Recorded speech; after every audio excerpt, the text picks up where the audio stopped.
las propiedades físico-químicas de los plaguicidas, vamos a ver entonces ahora lo referido a la volatilidad del plaguicida.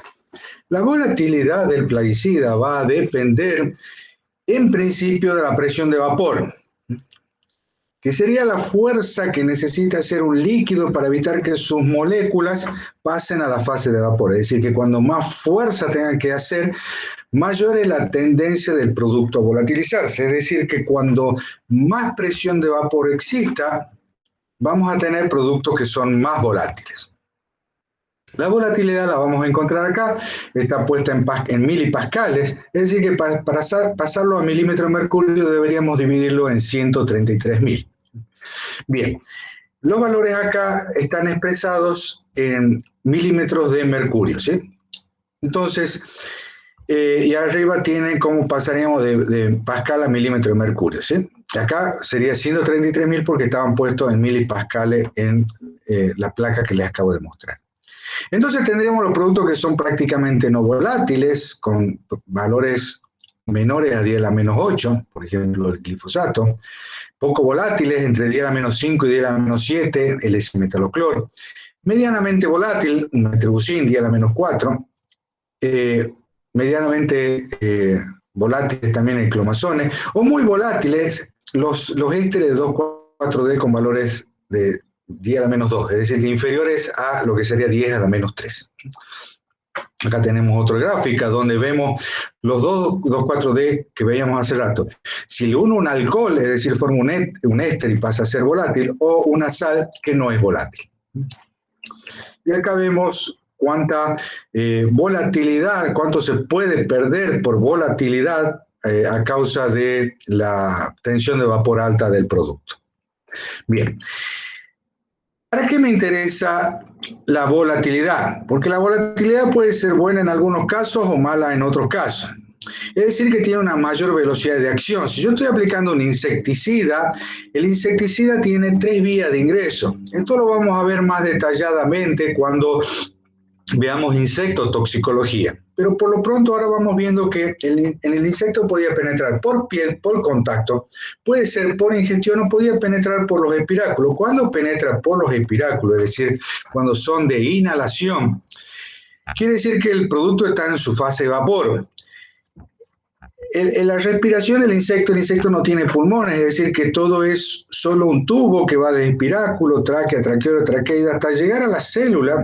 Es decir, que es algo muy directo, es como un tubo por donde va entrando el producto, ¿no? Entonces, la acción va a ser mucho más rápida. Tiene una distribución volumétrica, es decir, que si yo aplico un producto, si se pasa su fase de vapor, ocupa volumen. Por lo tanto, no voy a necesitar ser tan detallista en cuánta cobertura, en cuántas gotas voy a tener por centímetro cuadrado, porque hay una distribución del producto. Si yo tengo que hacerlo en un ambiente cerrado, confinado, supongamos que estoy desinfectando una habitación y entonces va a entrar por todos los resquicios donde no entraría una pulverización.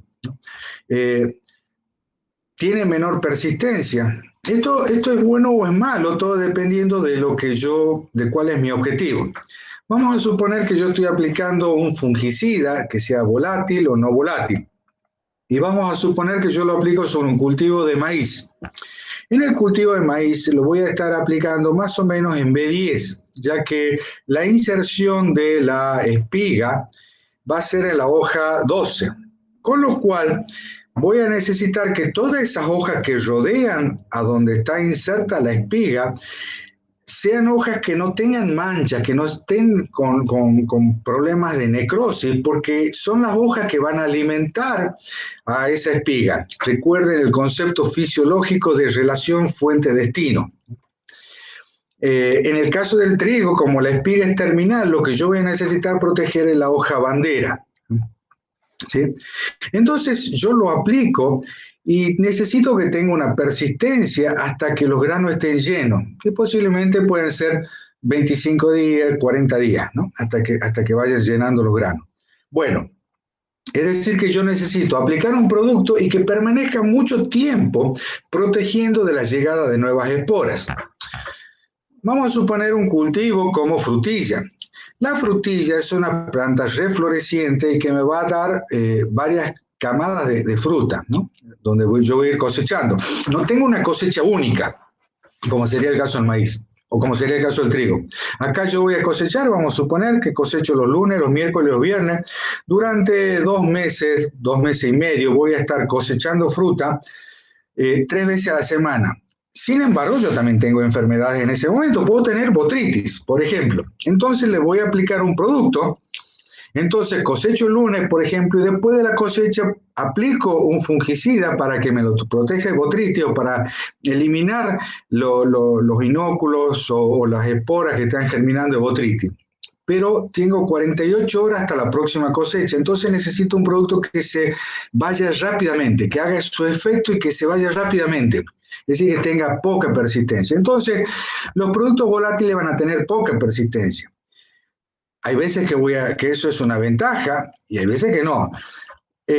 Una ventaja además de la volatilidad es que me va a dejar menos residuos, va a tener menor tiempo de carencia, que es el tiempo que debe transcurrir entre la última aplicación y la cosecha, ¿sí? Puede tener mayor deriva por el viento, puede llegar a insectos no blancos, es decir, que todos los insectos están respirando, entonces puedo afectar a todos los insectos, no solamente a los benéficos, ¿no? A los fitófagos, perdón. Y va a tener menos persistencia, pero también tiene mayor peligro por inhalación. Vamos a ver un ejemplo de que yo necesito que el producto sea volátil.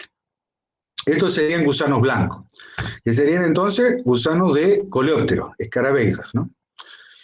Estos normalmente se encuentran en el suelo, son poco móviles, se van a alimentar de materia orgánica, pueden alimentarse de semillas, de las raíces de los cultivos.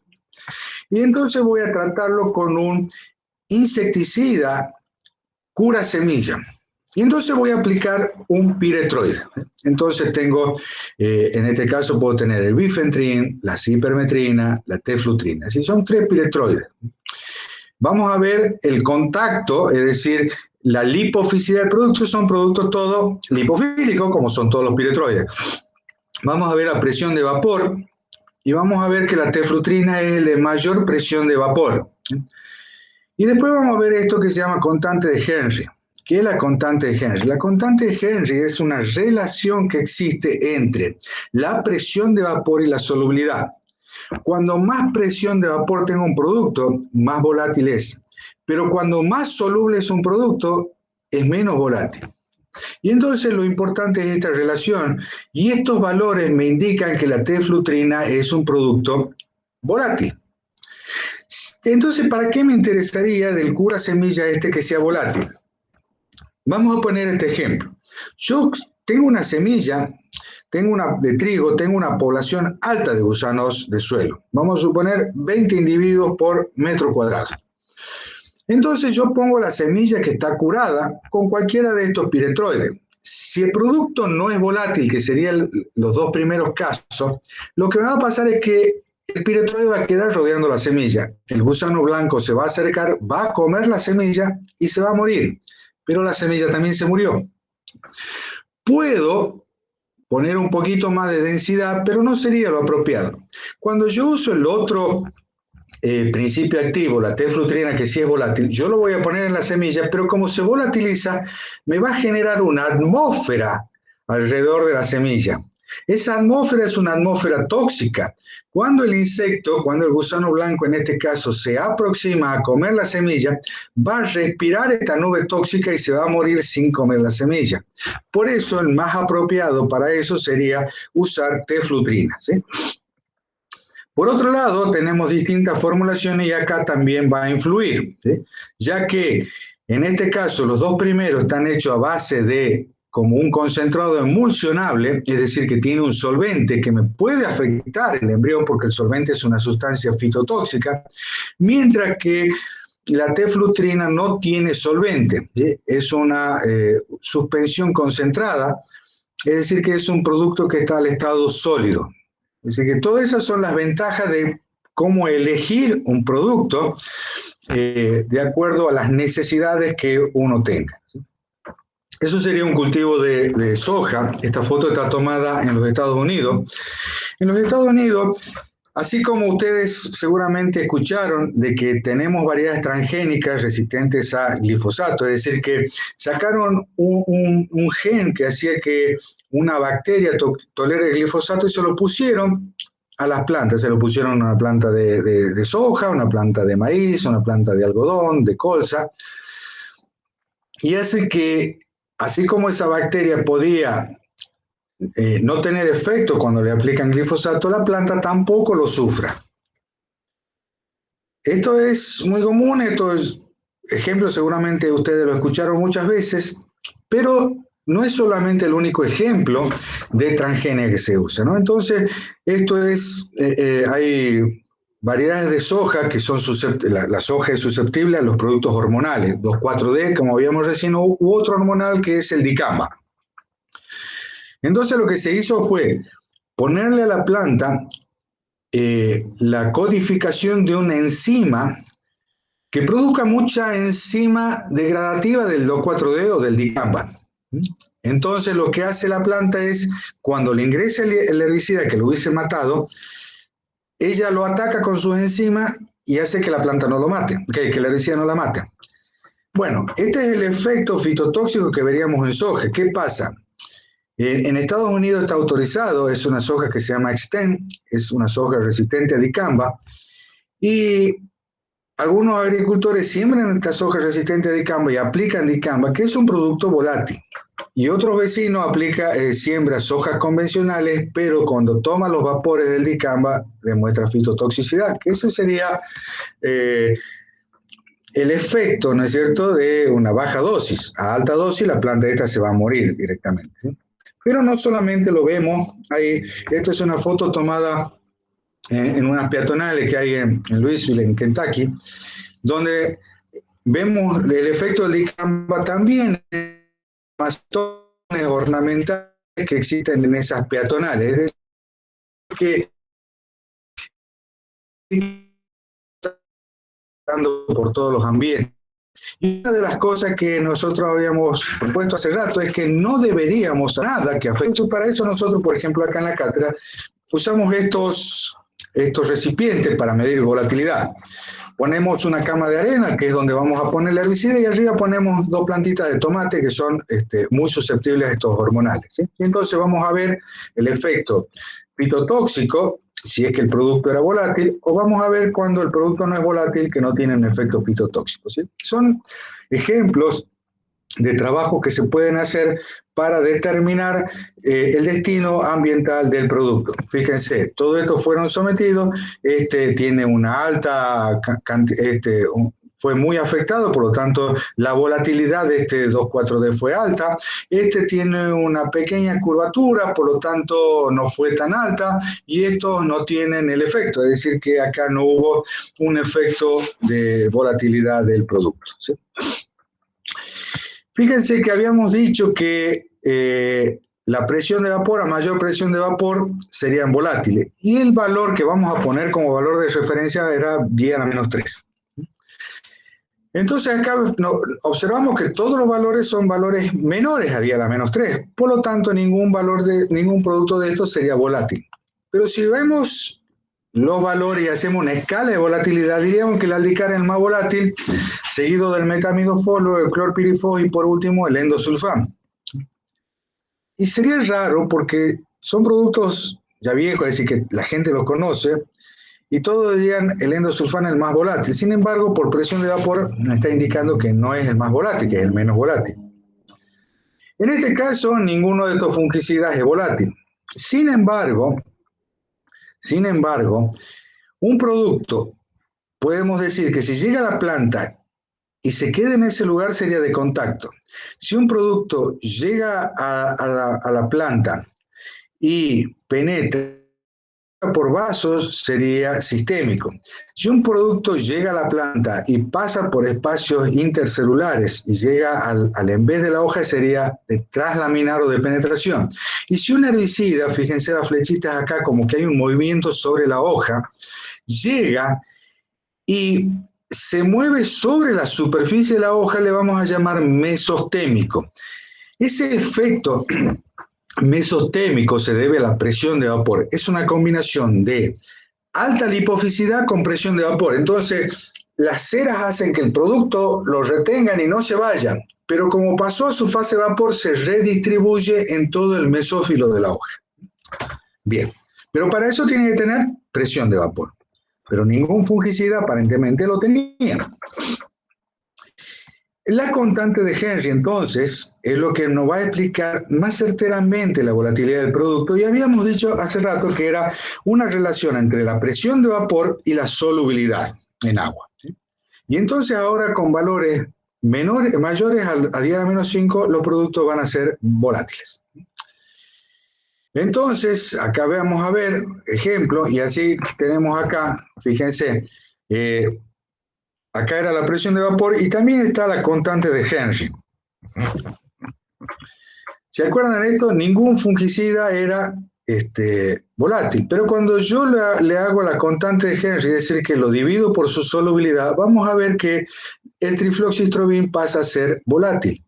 Y claro, porque es el producto que tiene efecto mesostémico. ¿Cómo podría ese producto tener efecto mesostémico si no es volátil? Entonces lo que me indica esto es que la constante de Henry es el mejor índice para medir la volatilidad.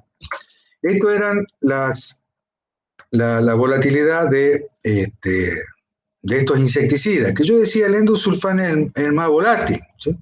Pero acá me decía que era el menos volátil. Ahora cuando yo le hago la constante Henry, me doy cuenta que los dos productos más volátiles eran los menos volátiles, el clorpyrifos y el endosulfán, que ahora sí pasan a ser volátiles. Entonces es la constante de Henry la que realmente me indica la volatilidad de un producto. ¿Para qué más puede servir? Fíjense, yo hago este ensayo y a mí me dice que sobre esta maleza clomazone funciona bien, ese metalocloro a los 30 días bien, a los 45 días ya baja un 80%, después ya es bajo. Ligay y diclosulan funciona muy bien y macetapir no funciona bien.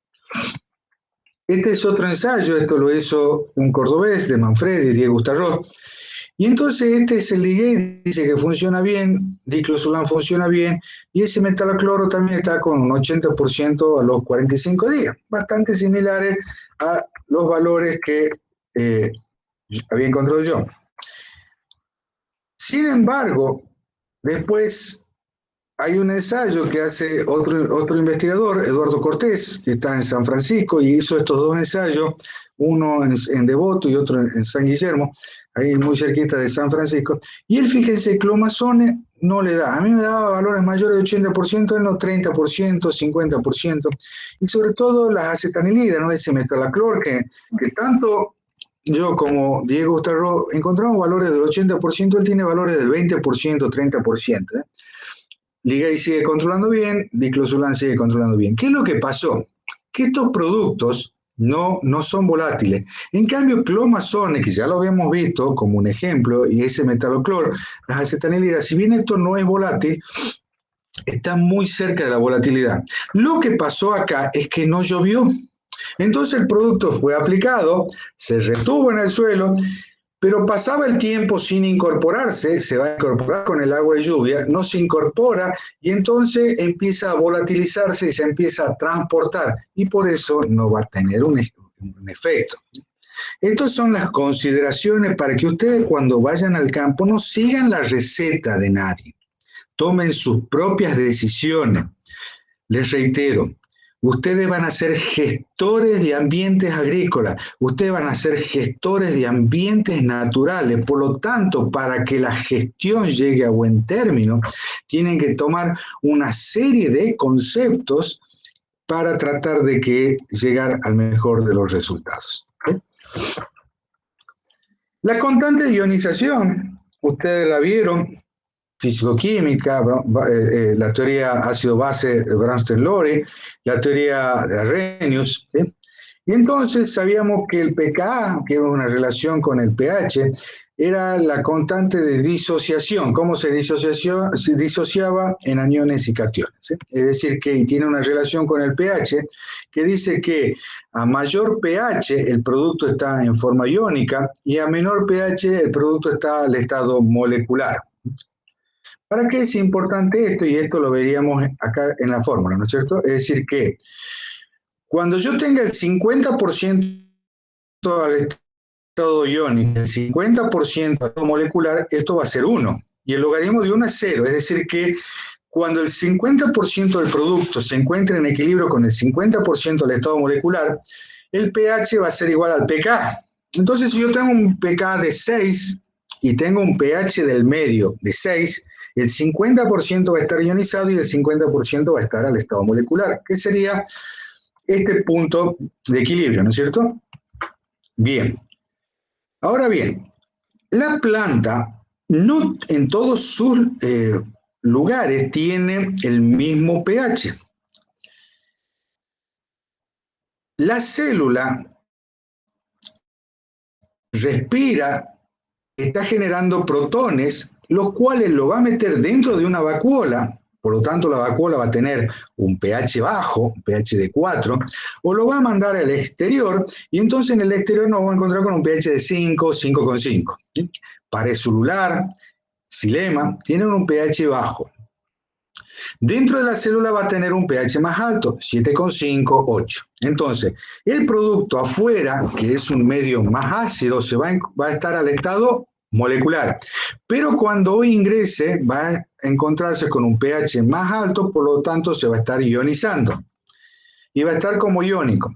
La difusión, es decir, el proceso de difusión se produce al estado molecular. Por lo tanto, el producto que está afuera como una molécula ingresa, si se ioniza, ya no puede salir y entonces queda atrapado dentro de la célula y su movimiento va a ser solamente floemático, porque va a poder pasar de célula a célula a través de unas unidades funcionales que ustedes conocen como plasmodesmos. ¿Sí? Los plasmodesmos eran uniones de célula a célula que hacían que sea una unidad funcional. Y si yo uno el citoplasma con otro citoplasma, funcionalmente quiere decir que es un simplasma. ¿Sí? Sin, ustedes siempre tengan el concepto, el prefijo sin significa unido. Sincronicemos los relojes para que coincidamos a la hora que nos tenemos que encontrar. Significa sin, unido, cronos, tiempo, unamos nuestros tiempos. Y entonces sí vamos a poder ponernos de acuerdo porque me cae simpático, ¿sí? Es decir, que tenemos unidas nuestras patas, simpatía. Para ir a escuchar la orquesta sinfónica, es decir, donde los sonidos están unidos. O veíamos en matemática, en botánica, ¿se acuerda? Sinpodial, que tenía el pie unido. Bueno, entonces tiene unidos los citoplasmas. Y es una unidad funcional que es el simplasma, es el fluema. Bueno, acá tenemos otro ejemplo, ¿sí? Yo aplico esto y controlo muy bien a esa dosis, aplico esto y no controló. No, ¿qué habrá pasado? ¿Sí? Si es la misma dosis, sí, pero el cultivo está un poco más crecido, ¿no? ¿Por qué será? Porque hubo más agua. ¿Sí? Y además de haber más agua, vamos a ver qué pasa con el pK, la constante de ionización. La constante de ionización entonces es 6,56 de este producto.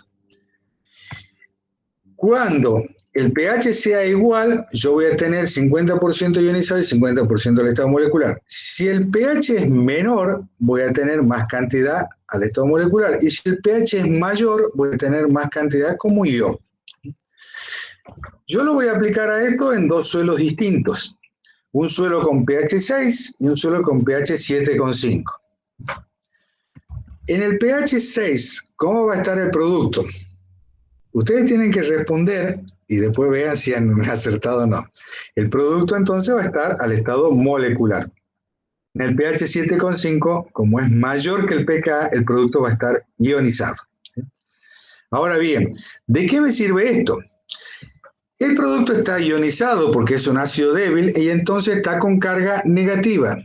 El suelo, ¿qué carga tiene? El suelo tiene carga negativa. Por lo tanto, el suelo a la carga negativa la va a repeler, la va a mandar hacia afuera. No lo quiere tener retenido porque tienen la misma carga, lo repele y entonces va a ir al agua del suelo donde más fácilmente va a ser lixiviable. Y como habíamos visto, llovía más, por eso en ese lugar es que teníamos menos efectos, ¿sí? Que en este lugar, que ha llovido menos, ¿sí? Además, esto es en la zona de Leales, por lo que tenemos un suelo más alcalino. Se dieron todas las condiciones para que el producto no solamente no funcione, sino que se lixivia. Vuelta, se transportó el producto. Entonces el ingeniero agrónomo es un gestor de sistemas biológicos, ¿sí? Donde vamos a tomar las decisiones aplicando tecnología con responsabilidad social y ambiental y sustentabilidad, ¿sí? Eso es lo que tenemos que hacer, es decir, que teníamos que tomar una decisión in situ, en el lugar, para hacer una receta agronómica, que esto nos va a someter a una responsabilidad que hace muchísimos años no existía, pero que la confección de esta receta agronómica demanda un conocimiento específico del problema y el cuidado constante del ambiente y el gesto humano de proteger la salud, que sería el criterio etio-ecotoxicológico. ¿Se acuerdan de esto? Esta era la foto que habíamos visto al principio de por qué había pasado una fitotoxicidad.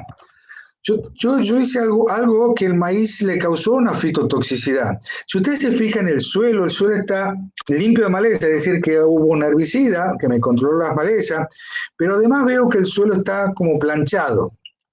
Esto significa que hubo lluvia y lluvia en bastante cantidad. En uno de los sectores pusimos un herbicida, Doxifol, y en el otro sector pusimos un herbicida que se llama Clethodim. Los dos son graminicidas, los dos son de postemergencia, se los puso antes de la siembra del maíz, ya que esta foto está tomada en Mosconi, donde existe sorgo de Alepo resistente. Entonces, para poder controlar sorgo de Alepo, se aplican graminicidas previo a la siembra del maíz. En uno la planta se murió o tiene bastante fitotoxicidad, y en el otro no hay tanta muerte de la planta, ¿sí? Es decir, medio lote está hecho con un herbicida, medio lote con el otro. Fíjense los valores, ¿sí? Entonces tenemos que el Clethodim es más soluble que el aloxifop. El KOC podríamos decir que es más o menos lo mismo, es decir, es menos de 50, por lo tanto son menos sorbidos. La vida residual media es de 3 días, no son herbicidas residuales, son herbicidas de postemergencia, pero en este caso es 0,5 días, es decir, que en medio día ya se degradó la mitad. Y GUS, que era la lixiviación, el movimiento en el suelo, podemos decir que ninguno es mayor de 2,8, por lo tanto no son lixiviables.